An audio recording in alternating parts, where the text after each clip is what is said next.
undertaken by the Armed Forces Revolutionary Council, marshaled by Jerry John Rawlings. Before the coup was undertaken in 1979 June, Rawlings was incarcerated on 15th May 1979 by the Supreme Military Council. But this was only to make Rawlings popular. So after Rawlings was released from jail on June 4th, the coup d'etat was undertaken. It was a bloody coup d'etat. According to Rawlings and his Armed Forces Revolutionary Council counterpart, he believed that the Supreme Military Council had been drawn into corruption, so it needed what he called or termed as house cleaning. The Supreme Military Council leaders were Lieutenant General Afrifa, General Echampong, and Lieutenant General Ekufu. At the end of the coup d'etat, these three leaders were all executed together with 5 other senior officers deemed to have been corrupt by the special court set up by the government. Numerous business entrepreneurs were also targeted and unlawfully had their assets confiscated by the AFRC, that's the Armed Forces Revolutionary Council government, including J.K. Siam. After the coup had taken place, the Armed Forces Revolutionary Council allowed already scheduled elections to transpire.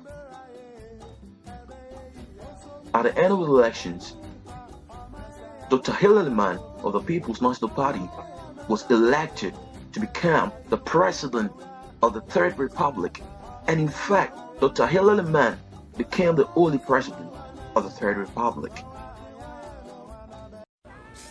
You better shut up when I'm talking, okay? Hello, listen. Ghanaian leader, Flight Lieutenant Jerry Rawlings. All planters, do you have corn? I'm talking about planters, not diggers. Let me see you by the hand. Up. Good. Now, those of you who has the corn sacks, go and supply. But you've got corn in your left hand. Jesus Christ. Okay. Now, those of you with the sacks, better watch out and feed us, okay? Now, where is he? You take over.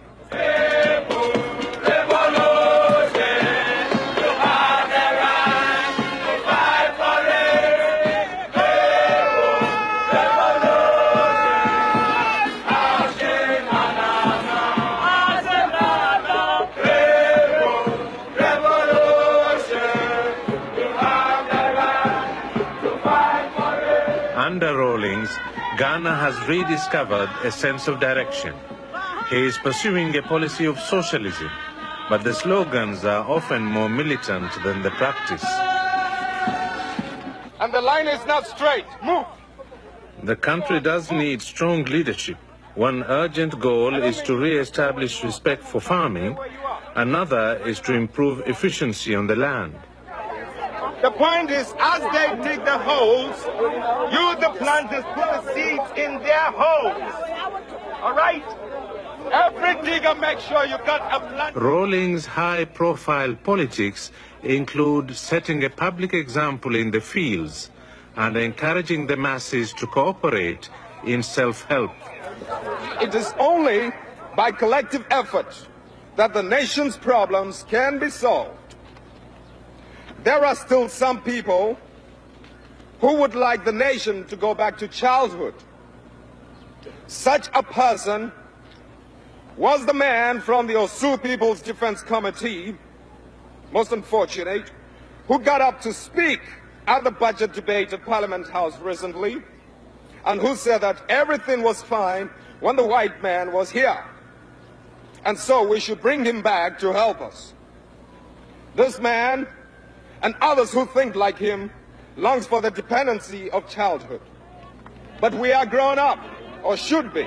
We're supposed to be old enough to realize that the nation is now paying the rest of the outstanding bill for those easier days when so many of our resources were squandered.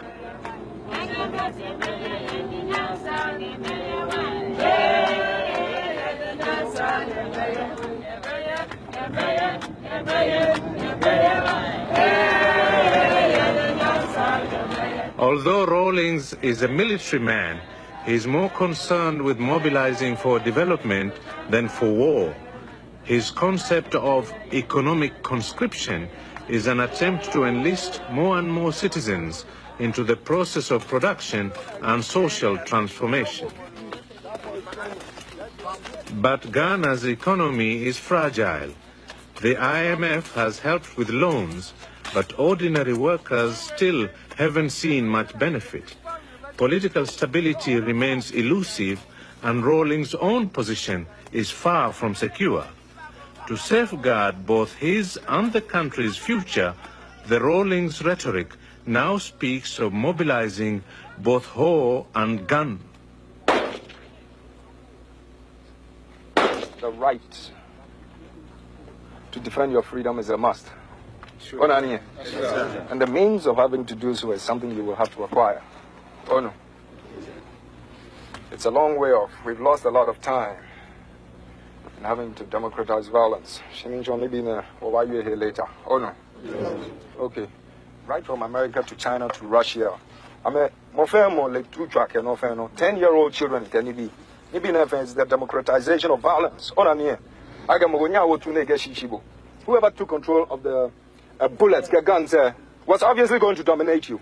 And that's the way it's been. That's the way it is in the third world.